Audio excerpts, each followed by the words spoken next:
Hello bachcho, let's read the question. The question says Darwin's theory of natural selection was based on A. Inheritance of acquired characters, B. Mutation, C. Enormous rate of reproduction in organisms, struggle for existence and the survival of fittest, and option D. Changes due to the use and disuse of organs. तो इस question को answer करने के लिए हम लोग use करेंगे the key concept of biological evolution, यानी कि नए स्पीशीज कैसे फॉर्म होते हैं। तो हमारा पहला स्टेटमेंट है इनहेरिटेंस ऑफ एक्वायर्ड कैरेक्टर। ये थ्योरी दिया गया था बाय लमार्क। तो उन्होंने सजेस्ट किया था that during the life time of an organism it acquires certain adaptations.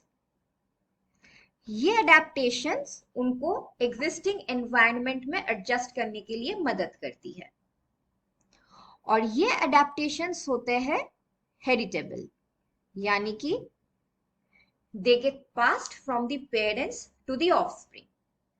अब ऐसे ही अगर काफी किस्म के एडेप्टेशंस एक्यूमुलेट होते रहे in a population, it gives rise to new species और speciation. So this is the inheritance of acquired characters, यानी कि characters which are acquired during the lifetime and passed on from the parents to the offspring. Second option है mutation.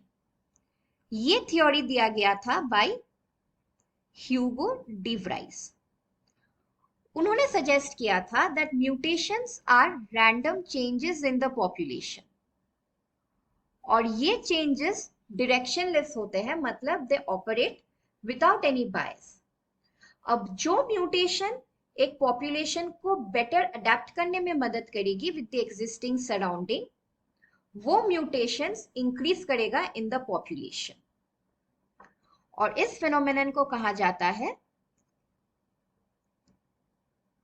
Saltation, यानी कि new species are formed due to random changes called mutation.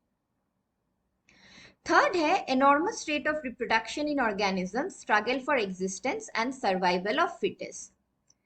ये theory दिया गया था by Charles Darwin.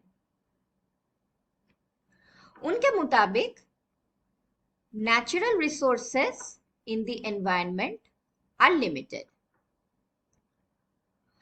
but अगर एक population maximally reproduce करे तो it would increase exponentially, और अगर ऐसा ना भी हो still the population will remain stable. So population stable रहेगा या increase करता रहेगा, but natural resources limited है, मतलब उसका amount gradually decrease होगा. So only those organisms which can maximally utilize the available resources, उनका chances of survival increased होता है, and those organisms are called fit organisms,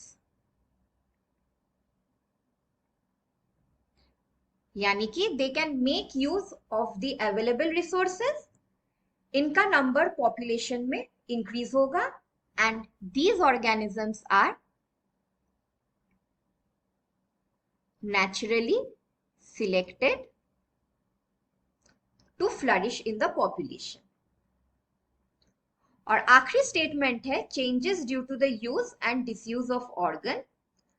अब ये थ्योरी भी दिया गया था by Lamarck and it is related to the inheritance of acquired character. तो इनके मुताबिक जो ऑर्गन्स एक ऑर्गेनिज्म ज्यादा यूज नहीं करता है तो उनका बोन और मसल्स वीकन हो जाता है और इनका डेवलप स्टॉप हो जाता है। ऑन द अदर हैंड जो ऑर्गन्स ज्यादा यूज होंगे they tend to develop more. तो इसका एग्जांपल है टॉल नेक ऑफ जिराफ। ये कैरेक्टर इवॉल्व हुआ था because giraffe started foraging on tall trees. So the final answer to our question is option C, enormous rate of reproduction in organisms, struggle for existence and survival of the fittest. Hope you understood it well. Best of luck.